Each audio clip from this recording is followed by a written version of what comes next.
Menopause শব্দটা আমরা কম বেশি সবাই শুনে থাকি। এই মেনোপজ বলতে আসলে কি বোঝায়? মেনোপজ জীবনের একটা অধ্যায়ের শুরু। যেমন মানুষের জীবনে শৈশব, কৈশোর, তারুণ্য একটার পর একটা পর্যায়ে আসে, অধ্যায় আসে, মেনোপজও তেমন একটা অধ্যায়।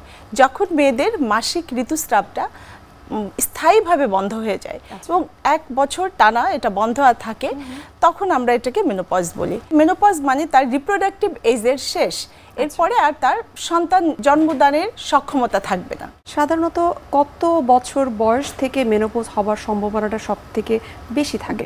এটা সাধারণত 45 থেকে 55 বছর বয়সের মধ্যে জিনিসটা হয়। মেন এজ হচ্ছে মিড এজ, যেটা অ্যারাউন্ড 50 থেকে 52, এই সময়টার ভিতরেই সবচেয়ে বেশি মানুষের মেনোপজ হয়। তো এই মেনোপজ হওয়ার কারণটা আসলে কি? কারণটা হচ্ছে মেয়েরা যখন জন্মগ্রহণ হয় তখনই সে অসংখ্য মিলিয়নস ডিম্বাণু নিয়ে জন্মগ্রহণ করে এবং এই ডিম্বাণুটা সময়ের সাথে সাথে আস্তে আস্তে কমতে থাকে। একটা পর্যায়ে এসে মেনার্কি হয়, অর্থাৎ মাসিক ঋতুস্রাব শুরু হয় যখন ডিম্বাণুগুলো পরিপক্ক হতে শুরু করে। এরপরে প্রতি মাসে 1-2টা ডিম্বাণু পরিপক্ক হয়, সেটা যদি ফার্টিলাইজড হয় তো তখন প্রেগনেন্সি হয়, যদি ফার্টিলাইজেশন না হয় তার মাসিক ঋতুস্রাব হয়ে যায়।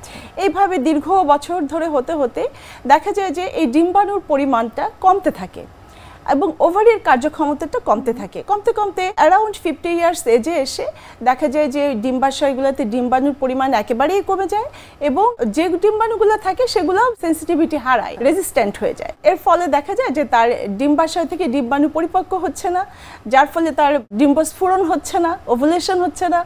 ওভুলেশন না হলে তার মেনস্ট্রুয়েশনটাও বন্ধ হয়ে যায়। আরেকটা হচ্ছে আমাদের শরীরে, মেয়েদের শরীরে যে স্ট্রোজেন নামক একটা বিশেষ ধরনের হরমোন থাকে, যেটা শুধুমাত্র মেয়েদের শরীরেই থাকে। তো এই স্ট্রোজেন হরমোনটা ওভুলেশনের সাথে রিলেটেড। যখনই ওভুলেশনটা বন্ধ হয়ে যায়, স্ট্রোজেন হরমোনের প্রবাহটাও বন্ধ হয়ে যায়। এই সব কিছু মিলিয়ে মাসিক ঋতুস্রাবটা বন্ধ হয়ে যায় এবং ওই মেয়েটা আরেকটা জীবনের নতুন একটা অধ্যায়ে, নতুন একটা ধাপে প্রবেশ করে।